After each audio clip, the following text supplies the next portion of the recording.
Hello ဒီနေ့ရွှေသွန်းရဲ့ဆင်လေးမှာဘာလေးရှိလဲဆိုတာကိုလိုက်ပြပေးပါမယ်ဒီအပေါ်ဆုံးဆင်လေးမှာကတော့ blind box လေးတင်ထားပါတယ်လို့ key chain လေးတွေတငယ်ချင်းတွေလက်ဆောင်ပေးထားတဲ့ပန်းလေးတွေပါပေါ့နော်ပန်းလေးတွေဒါလေးတွေပါအဲ့လေးတင်ထားပါခရုလေးတွေရောပဲဒီဒုတိယဆင်လေးမှာကတော့ဒီမှာ key chain တွေရဲ့ရုပ်လေးတွေထည့်ထားတဲ့ဟာလေးပါ key chain အစုံရဲ့ရုပ်လေး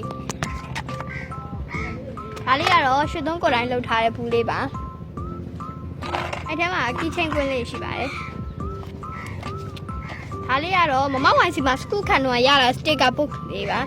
ဟိုနောက်တော့လည်းရှိရယ်အဲ့ဒါကုန်သွားတာပါဒါလေးကတော့မွေးနေ့ဖိတ်စာလေးချစ်စရာကောင်းလို့တင်ထားဒါလေးကတော့တငယ်ချင်းလက်ဝေးထားတာပါစာရွက်လေးကိုလိုလေးဖြဲလိုက်ရင်ဘူးလေးဖြစ်သွားတာပါအဲ့လေးပါဒါလေးကဆော့တဲ့ဟာလေးပါဒါလေးကလည်းဆော့တဲ့ဟာလေးပါပဲဒါပင်လယ်မြာလေးဓာတ်ထုတ်ဒါလေးပြပါမယ်ဒါလေးကရွှေသွန်းကိုယ်တိုင်လှုပ်ထား blind box လေးပါဒါအင်ဂျီလေးရွေးရပါအင်ဂျီဒီဇိုင်းလေး surprise နဲ့ secret ဆိုပြီးနှစ်ခုလည်းပါပါတယ်ချစ်စရာလေးဒါလေးကခေါင်းစီကွင်းလေးတွေ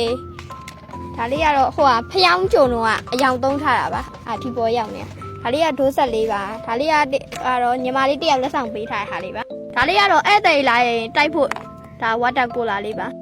တတရအဆင့်မှာတော့ထူးဆန်းတဲ့ဟာလေးတခုရှိပါတယ်။ဘာလေးလဲဆိုတော့ဒါ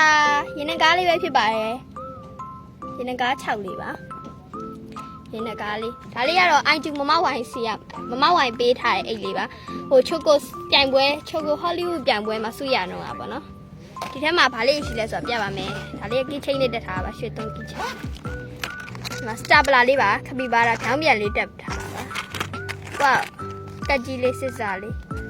ဒါကက်ကြီးအိတ်လေးပါဒါလေးကကြတော့မမဝိုင်စီမှာစကူခန့်တော့ပဲရထားတာလေးပါအဲ့ဒါချုပ်တယ်လေဒါလေးကကော်လေးပါကော်လေးပဲရှိပါပါဒါပြန်ထည့်လို့လည်းမရတော့ဘူးဒါလေးကတော့ handmade လုပ်ရင်ဟိုအသုံးပြုတဲ့ accessory လေးထည့်တဲ့ဘူးလေးပါရွှေသွန်းကိုယ်တိုင်လုပ်ထားတာပါခရိုမီလေးပေါ့နော်ခရိုမီကော်လိုက်တာလေးဒါလေးကတော့ဟို plastic လေးပါ squishy လေးပါလေးလုံးရင်သုံးဖို့ပါဒါလေးကတော့ဘာညာလေးပါ